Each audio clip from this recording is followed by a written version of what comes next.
I'm BJ Foster, and you're watching Texas Platinum.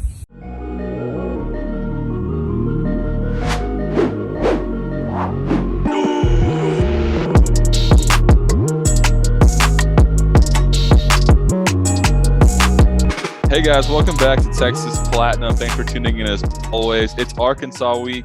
The Horns got it done in week one of the Sark era, beating the Louisiana Raging Cajuns 38-18. All in all, it was a really good game, really impressive.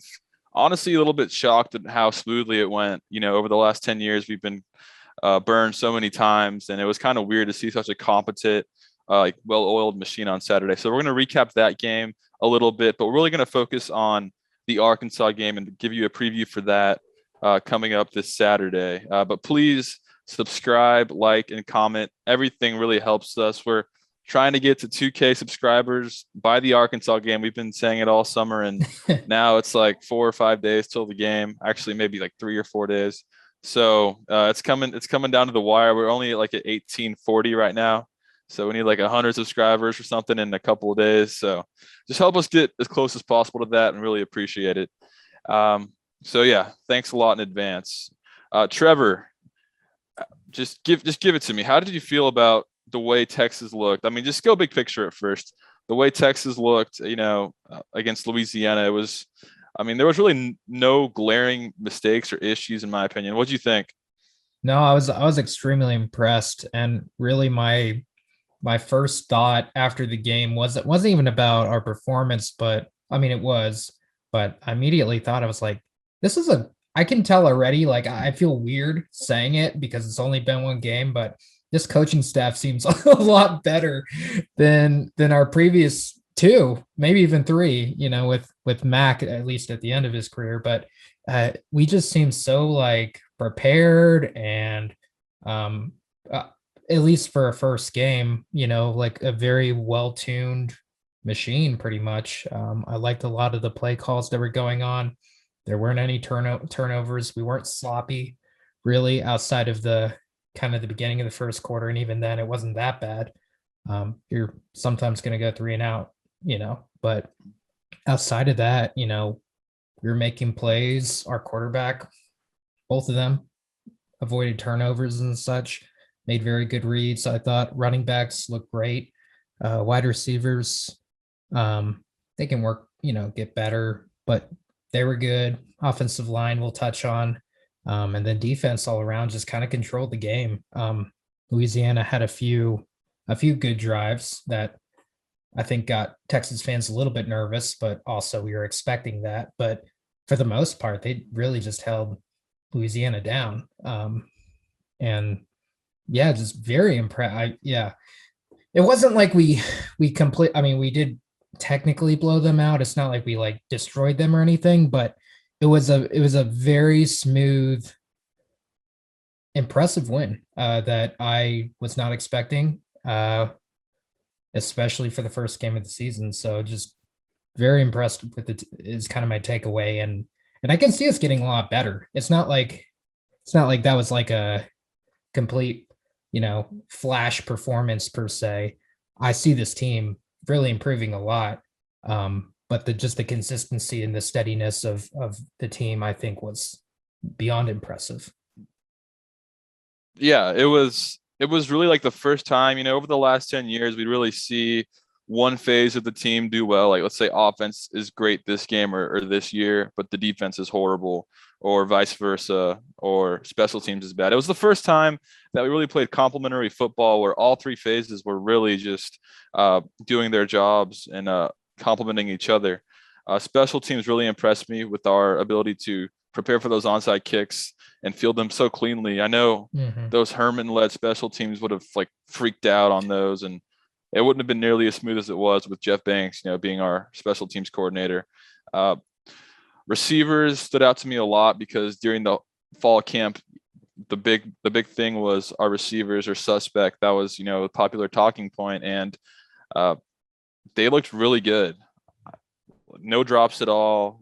At first, they were having trouble getting open, but Yeah. I think that was kind of a O-line problem because the O-line definitely took their lumps. That was probably the weakest link, I would say, in week one for us was the O-line, but they did improve as the game went on. And Kyle Flood in general typically has his O-lines improve weekly every year. That's just kind of who he is as a coach. So I expect us to improve because we got good veterans there, and I'm not too concerned about the O-line. So hopefully in week 2 we'll see some improvement. And also Louisiana has a good front good defense. So it wasn't easy with Taylor and Humphrey in the middle. So yeah, offensively looked great. I mean, we featured Bijan. You could tell Sark was like scheming up plays. I mean, seeing Bijan run wide open on a wheel route, our best player, that's why you hire Sark. That's what we've been waiting for. Plays like that, just out coaching like defensive coordinators.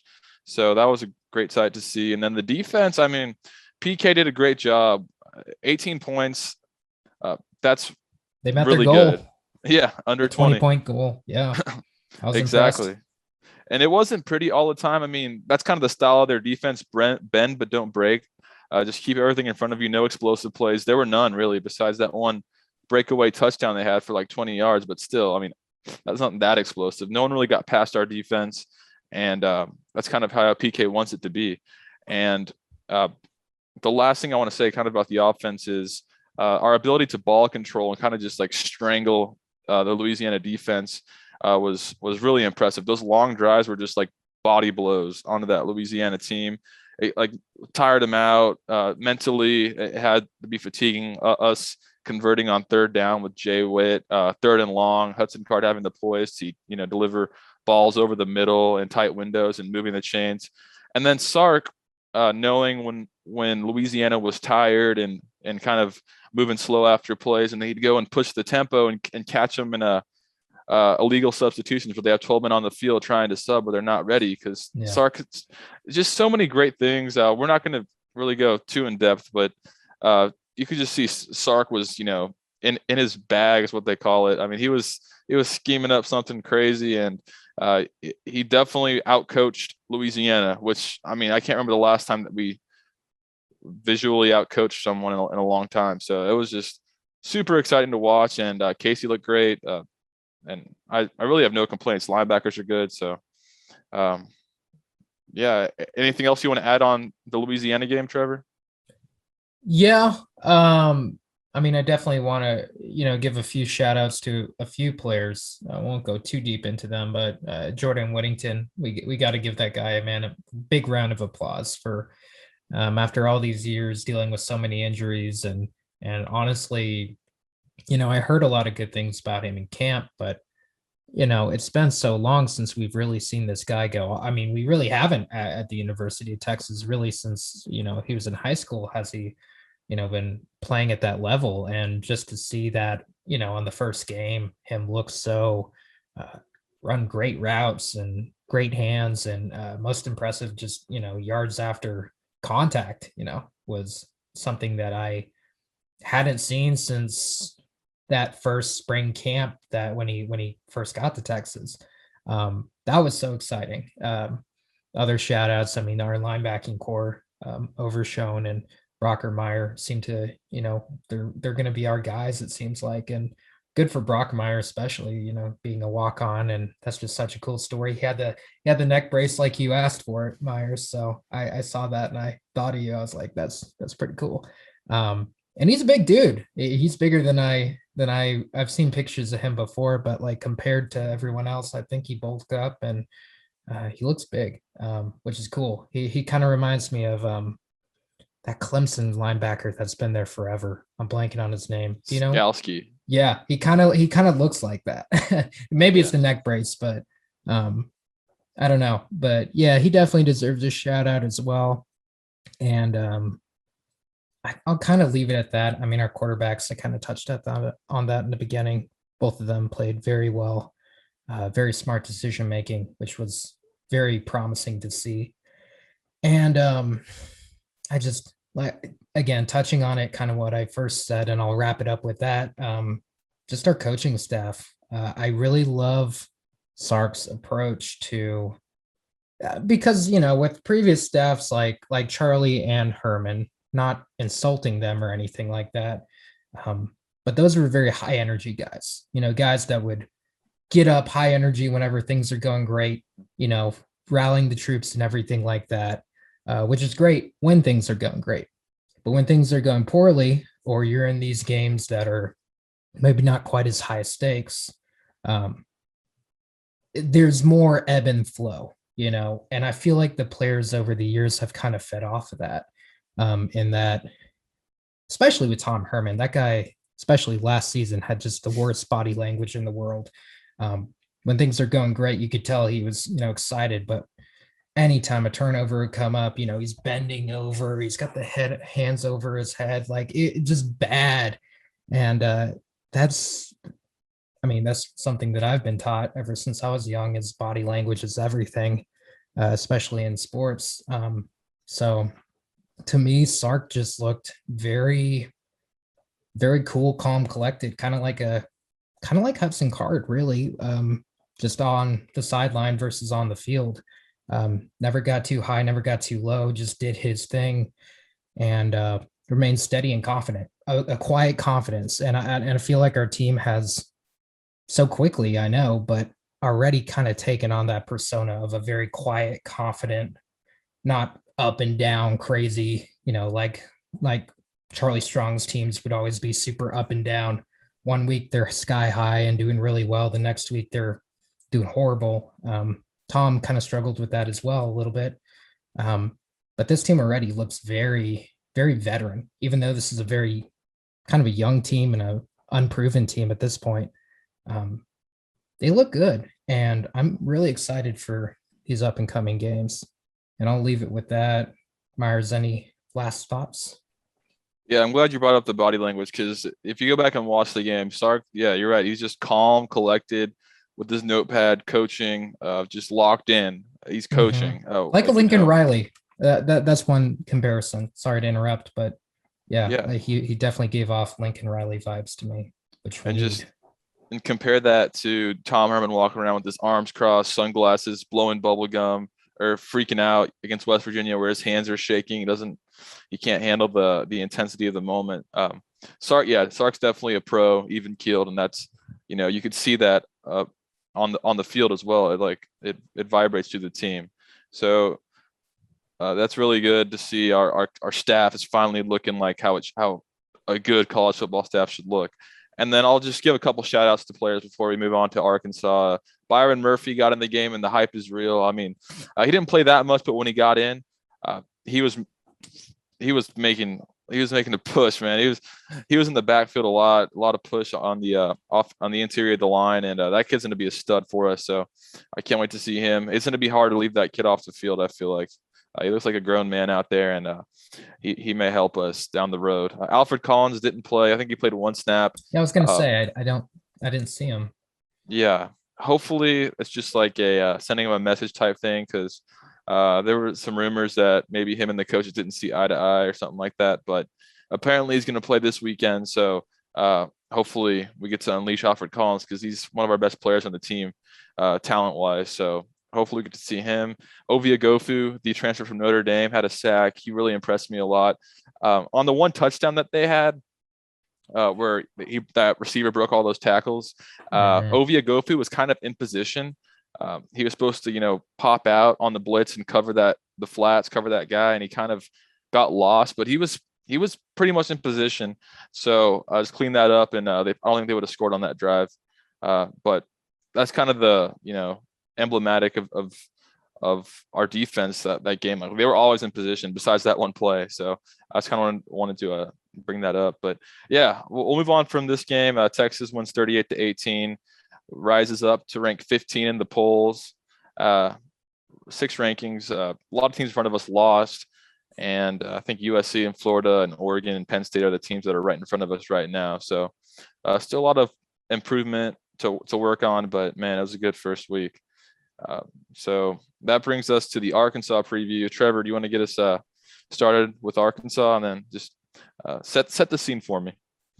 Yeah, obviously big game going on in Fayetteville. Sold out crowd, going to be prime time on ESPN. I saw when I was doing more research on the game today, they're going to be doing the striped seating for the Arkansas game. So Myers is going to be there. So I definitely want to hear from you in regards to your thoughts on traveling there and going to being there at the game. But yeah, I expect a wild atmosphere. Arkansas, and we'll get into this a little bit more, but their first game against Rice was kind of a tale of two halves. It's very weird. Looking at the highlights and kind of reading up on what happened, just didn't look good at all in the first quarter. Their quarterback play was kind of suspect. Defense was giving up a lot of big plays. Rice was like throwing the ball, on them. Very weird. But then second half, yeah, totally different team. KJ got going. Dude can really run. And he can throw too. You can tell that he's still learning and developing and such. So I'm curious to see how he performs against us in a big environment, and if that continues to come together, or if it's still a little too early in the season for him and maybe he'll continue to struggle with the throwing. But yeah, I like Arkansas, as a team a lot. Their defense is very good, even though they were kind of suspect in the first half. Second half, I think they got like 3 interceptions. Jalen Catalon is that dude. And they got a good coaching staff too. So, I mean, I expect a dogfight, even though, Arkansas started out last week kind of shaky. I'm not putting too much stock into that Rice game. I think that maybe they were just looking ahead or just kind of sleepwalking through the first half. But that second half showed me that this team is talented. And despite the first half, I think they're going to be more than ready for us. And I think we're going to be ready for them. So. Yeah, it should be a lot of fun. Like, I'm going to the game. I'll be in section 506. So if you're in the area, come say hi. But yeah, let me talk about KJ Jefferson a little bit more, their quarterback. He's a redshirt sophomore, and he's more of a running quarterback. I'll just put it that way. I mean, he definitely has the arm strength to, push balls downfield and challenge us on the deep ball. I mean, he's not the most accurate quarterback. He doesn't have great touch on his balls. He kind of just got a cannon that he just, chunks the ball around. And sometimes it'll be a great pass. Sometimes it won't be, but he can definitely test us, test maybe Josh Thompson downfield. But I think we need to focus on him is not letting him run so much. I don't know if Kendall Briles is going to want him to run, but after watching, the game tape against Rice, they were their best when they were running him, and he was running freely to the end zone multiple times. So, and it's, I don't know how PK really, and historically he's done well against running quarterbacks at Washington, but I mean, it's been a while since we've seen him against one, so I don't really know how that would work. I don't really think of Briles would want his quarterback to run, but that's just something to watch. On the outside, they have Traylon Burks at wide receiver, who's their best wide receiver, but he is kind of banged up. He played against Rice, but he looked really shaky. I don't think he's fully healthy yet. He had a couple drops, I think, but I'm sure by Saturday he'll be a lot, back to his knock the rust off and back to his normal self. That's a guy that can definitely win one-on-ones downfield. So I'd like to see Deshaun Jameson on him more than Josh Thompson, because I think Deshaun's our best corner. But overall, the cornerback room that we have is really good. I mean, Darion Dunn and Jahdae Barron look great when they were coming in as backups. So either way, I like our secondary against their receivers, even though they do have some talent there. At running back, they also have another Traylon Smith. I think he's a senior. He's pretty good. They have, both their running backs, Raheem Sanders, the other one, they both look really solid. I don't think that I think that they have better running backs than Louisiana did. So that's something to watch too. But their O-line, I think, is a little bit suspect. I think our D-line can definitely win that battle in the trenches. And overall, I think our defense will really set the pace against their offense. I think PK is going to really, I think at least in that phase, the PK versus Briles battle. I think I'll lean PK, but I mean, you never know in games like this, and that's kind of the theme of the game Saturday in this video is this game's going to be like played in a vacuum. It's not really going to, that Rice game really means nothing ultimately, and same with the Louisiana game. So we'll see, but I mean, on paper, I like our defense against their offense. Defensively, I mean, obviously Jalen Catalon, I think he's the best DB in the country. it's hard to find one that's better than him. He had 2 interceptions in week 1. Yeah. Although I don't know what that Rice quarterback was doing. He was just he got rattled or something in the 4th quarter. He was just throwing like high school level, like brain melting passes. I don't know where he was throwing the ball, and Catalan capitalized on that. Their linebackers are probably the strength of their defense. I feel like they're consistent, veteran guys, Bumper Pool and Grant Morgan. Although Bumper Pool is going to miss the first half of the game's targeting, so that's something to watch. I think they're going to have Hayden Henry step in for him at linebacker. I don't know if he's has a lot of experience or not, but that's something to watch. I mean, Bumper Pool is one of their better players. He's not.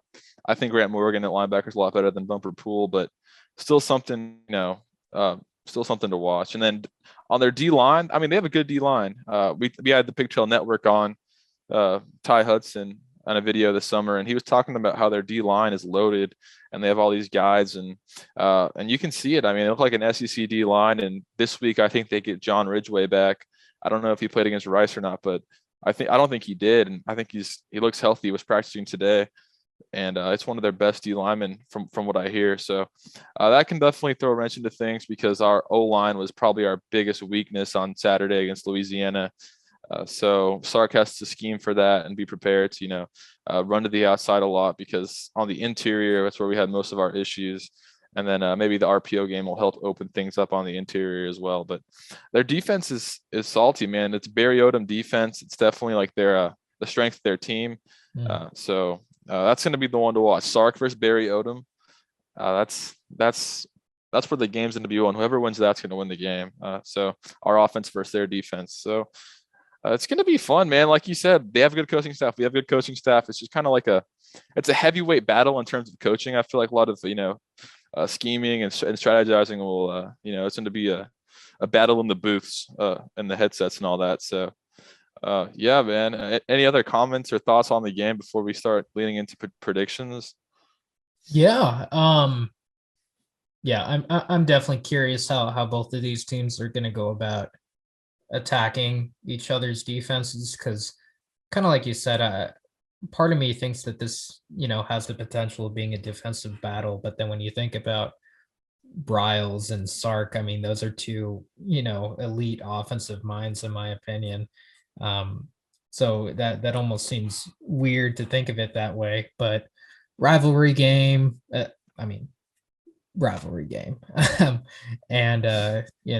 big stage scenario. The over under is something that I think a lot of people are kind of puzzled with, predicting this game in terms of numbers. And of course we'll go into our scores in a bit, but I'm really kind of scratching my head, and I'm not really sure what to expect out of this game, but that definitely adds to the excitement of it all. But yeah,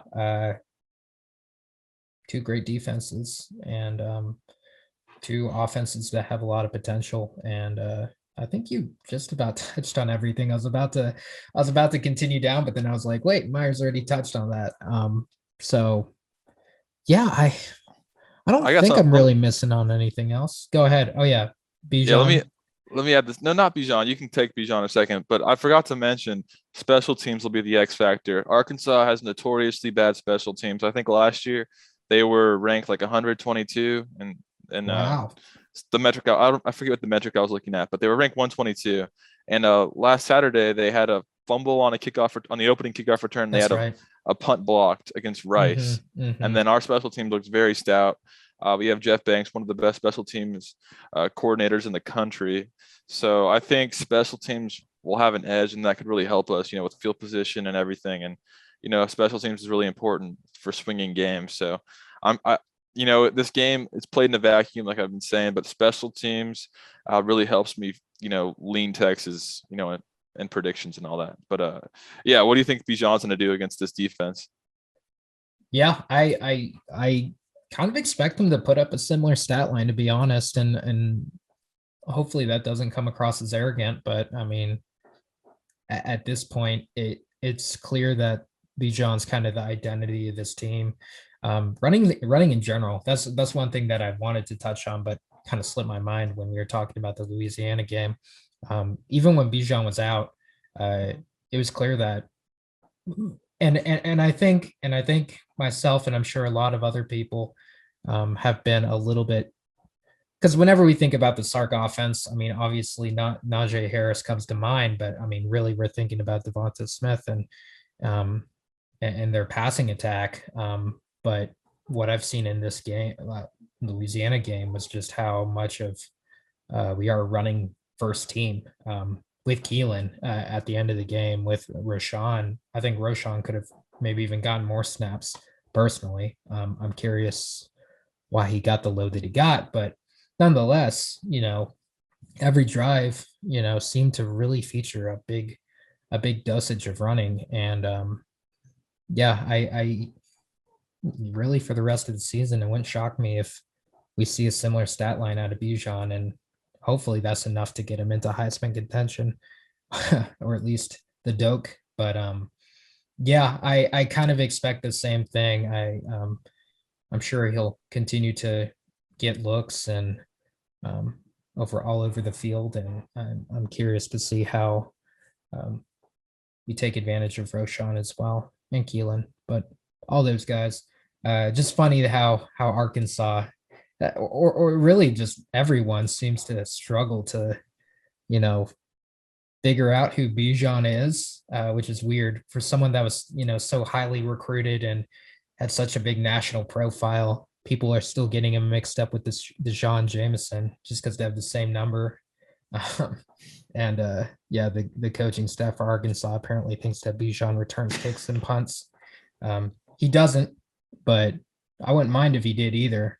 I think I've joked before actually about it'd be great to actually have Bijan Robinson and Deshaun Jameson both in the end zone for kickoffs, because I think they could be elite together. Of course, we don't want them to get hurt, but I just found that funny. It's a point that the Texas community is talking about a lot right now. Just how no one can seem to know who Bijan is. Yeah, it's weird. Yeah, it was shocking. Like, I watched that press conference with Sam Pittman, and he just kept saying over and over again that, basically just insinuating that Bijan's returning kickoffs and punts, and he wouldn't stop saying it. He kept on saying it. I was like, someone needs to tell this guy that he does not return punts. That's kind of a bad look for their scouting department and their game prep. What are you doing? But it's kind of, then I thought about it, like, Sam Pittman's not really, an X's and O's guy. I mean, he's a good offensive line coach, but it's kind of like the Edo situation where he's the CEO, the mascot, the rah-rah guy, and then they have Barry Odom and Bryles doing the mad science X and O stuff behind the scenes. So yeah, it was super funny. It made me feel better about Texas.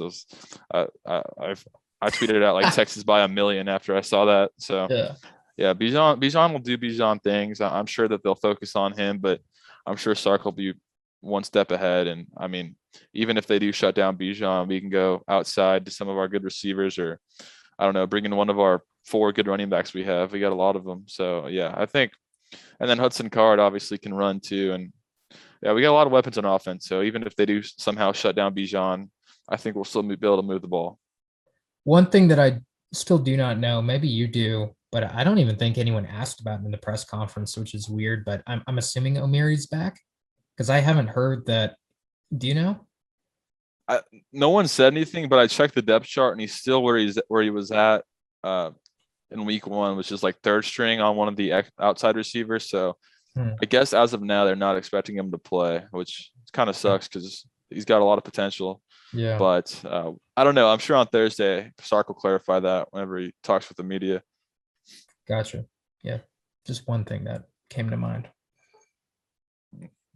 Yes, sir. So should we hop into predictions? I mean, I guess so. I mean, I can't really think of anything else that we haven't touched on yet. I mean, we kind of talked about atmosphere. That's definitely going to be big. I'm sure you're excited to make the drive and go to the game. And the atmosphere. Paul Feinbaum notoriously calling Texas irrelevant, and here comes Texas coming to Fayetteville for the first time in a while, and it's the first sellout since 2017. So not bad for irrelevant little Texas to draw that kind of crowd. This wouldn't be, if it wasn't for Texas, honestly, this would not be a primetime game on ESPN. I mean, Arkansas isn't even ranked. maybe they should be, but it's really, it's really about Texas. And I guess final thing that we could touch on is just the SEC implications. I mean, not this year, but down the road.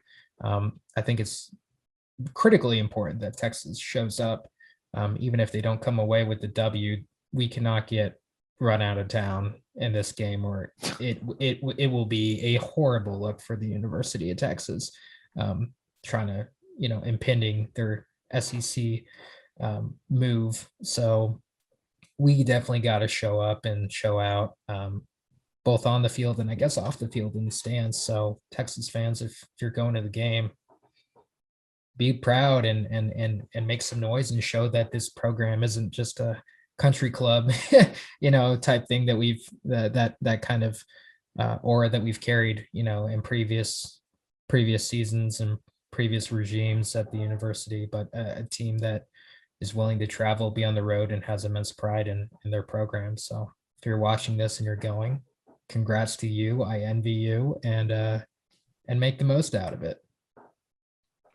Right. That's a good point. I mean, Jeff Banks just tweeted out today, our special teams coach, that I think he said, I don't know, it was a graphic of the game. And then the caption was like, big game against the SEC. Like, it didn't even say Arkansas, it said the SEC. So I think the team and the coaches are kind of have that chip on their shoulder. Like, this kind of an appetizer for joining the SEC, which will probably be next year.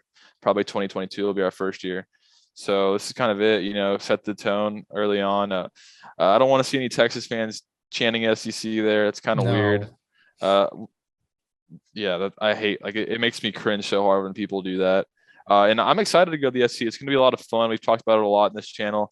Looking forward to the great matchups, the big time programs. But at the same time, I hate the SEC, and I want all those teams to lose. And I think chanting for your own conference is super, super weird. So, it's kind of a weird irony about it. But I'm excited to get our first taste of playing really in the SEC, and it's going to be fun. So I hope the team has a chip on their shoulder, and I'm sure it'll work the other way for Arkansas, like knowing Texas is about to join. Let's show them how we play in the SEC. Mm-hmm. That's kind of an added wrinkle that makes this game even more, it's more electric, I feel like, on Saturday. So I just can't wait, man. It's getting, can't believe it's already here. I'm about to leave in like a couple days to Fayetteville. So it should be super fun.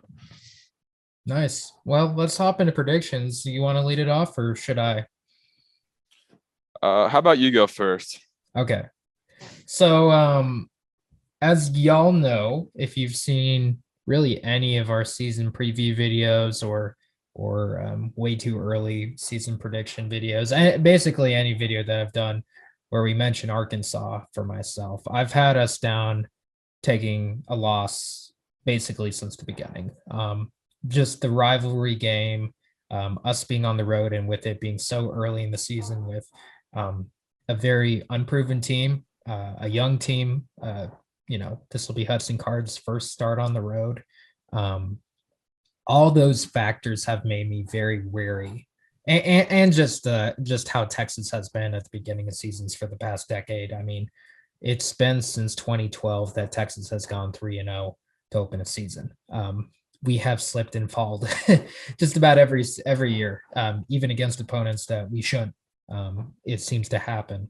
So really from the get-go, I've been very apprehensive about this game, and it makes sense to be. So with that said, however, this is more of a reflection of our performance versus Arkansas's, because I know some people might be like, oh, Arkansas, struggled against Rice, so Texas is going to put it on them. I'm not thinking too much about that. I'm thinking more about how we played versus Louisiana, and the fact that we controlled the game so much and handled business, for the first time in what feels like forever, where Texas came out and was the, favorite to win and played as such, against a team that's competitive, at least. And that surprise and just the attitude of the team really has stood out to me, to the point where I'm switching my prediction. I think we will win this game. Granted, I think it'll be close, and if I was a betting man, I would take the under and in Arkansas favor. I think the spread right now is 6.5, but I think I think it's moving down. I could be wrong with that, but um, I'd take the under in that regard just because Arkansas I know is going to play up as high as they can. This is their biggest game. Pittman needs a big win. He's had a few rough seasons, and even though the team has shown a lot of promise, the records have not been there. Let's be real.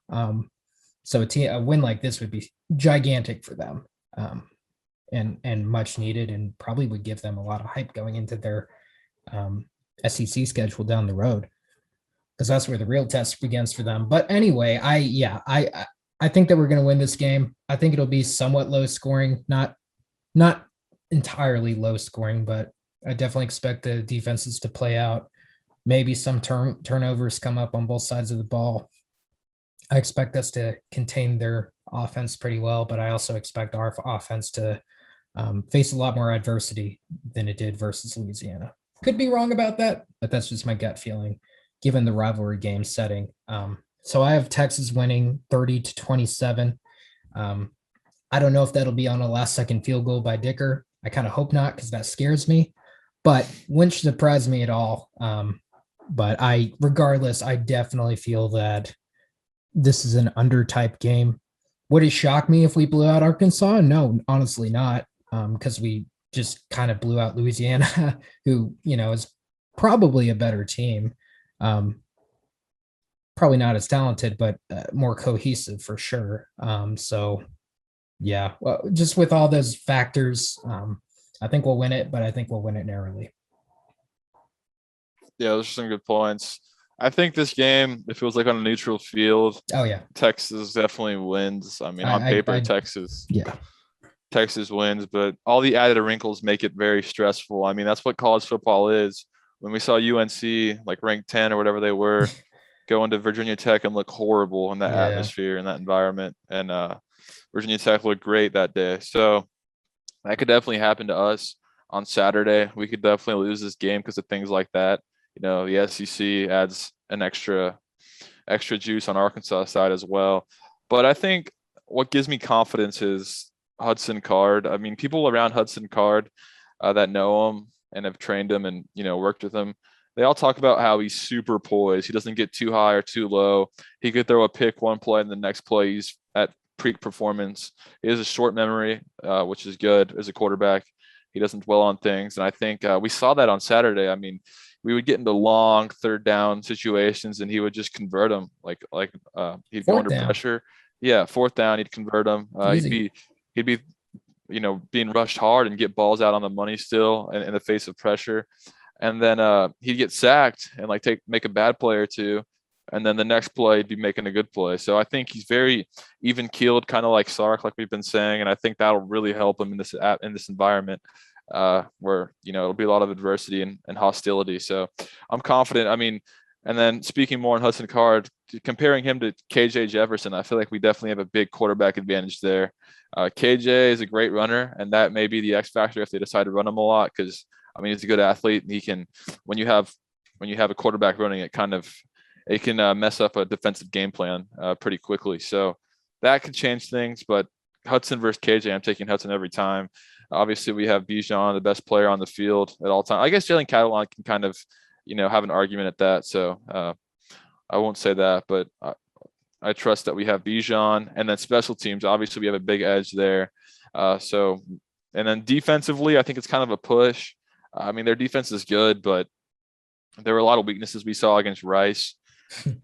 And not to say that our defense is perfect or anything, but I think I have a lot of confidence in our defense slowing down their offense more than their defense slowing down our offense, if you know what I'm saying. So, yeah, I think all in all, I expect Texas to win this game, but I don't think it'll be an easy win at all. I think it'll be very stressful.